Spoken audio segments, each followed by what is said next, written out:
For the first minute, we remained perfectly still and silent, making no movement, no unnecessary sound, not even the rustle of clothing, letting the wild boars move freely without disturbance and allowing them to believe they owned the field. In that opening silence, patience was our greatest ally, as the forest held its breath and we matched its rhythm. The hunt had not yet begun, but already the anticipation was a test of discipline, because every successful hunter knows that silence is not just the absence of noise, but a form of communication with nature, a way of telling the land that you belong within it. Then, with the soft crack of twigs in the distance, the motion of the hunt began. Wild boars are never still for long. They roam constantly, feeding, rooting, and testing their surroundings, and each clip of action is brief, intense, and often over before your mind has time to catch up.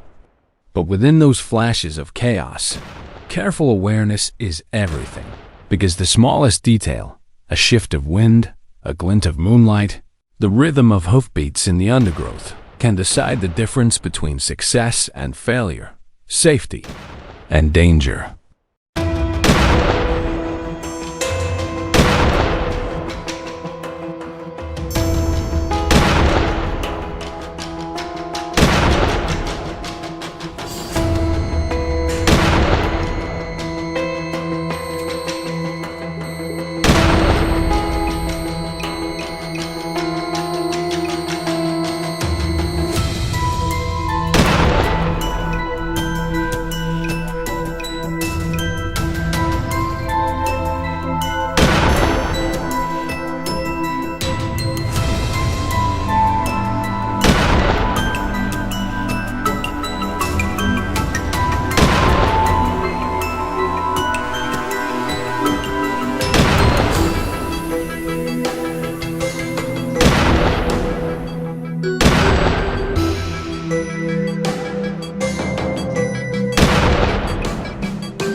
Wild boars typically move in family groups called sounders, social units often led by an older sow who's experienced and cunning. Knowing the terrain, the smells, the dangers, and her leadership is the reason young piglets survive. And the group stays alive in the wild. Within a sounder you'll find a mix of everything mature females, subadults, yearlings, and the smallest piglets scurrying nervously at their mother's side. But not every boar belongs to a sounder. Lone wanderers, usually older and more. Aggressive males move independently, driven by territorial instincts and the search for mates. And these solitary boars are larger, tougher, and far more dangerous. Unlike the sounder, they do not scatter at the first sign of threat. They fight, and they fight ferociously. As hunters, we must watch for telltale signs, such as a shadow shifting unnaturally in the brush, the faint snuffling sound of a snout pressed against soil, or the rhythmic clack of tusks grinding against bark. Boars give themselves away not by their presence, but by the disturbance they leave behind. Freshly upturned earth, broken stems, and trails of mud smeared across tree trunks are the marks of their passage. And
Yet, despite these signs, if the boars sense danger, they scatter with explosive unpredictability.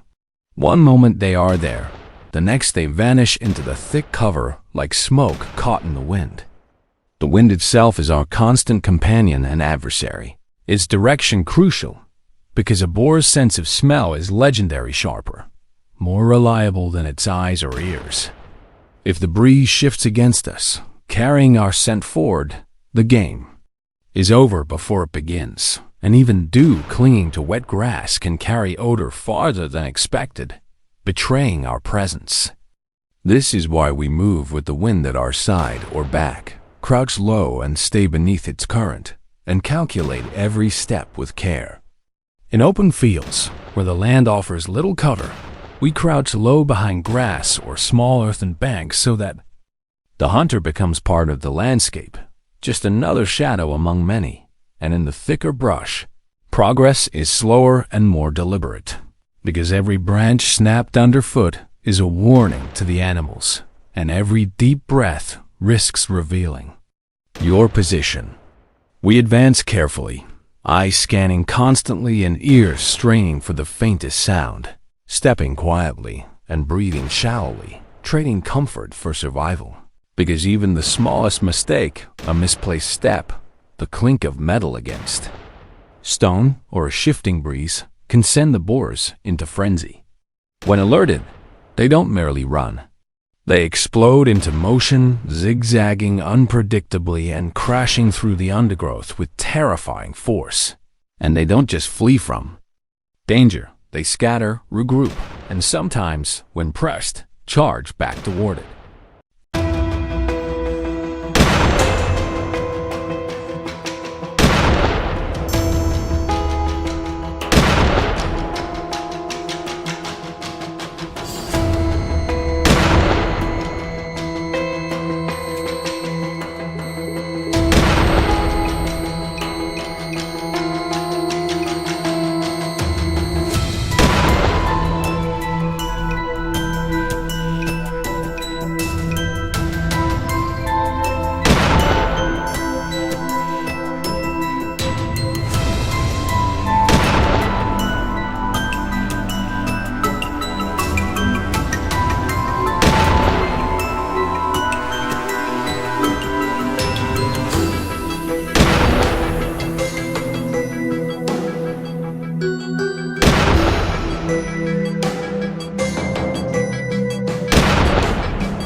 This is why stillness and stealth are not suggestions, but unbreakable laws.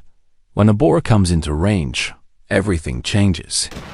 The heartbeat quickens and adrenaline surges, but discipline remains the anchor.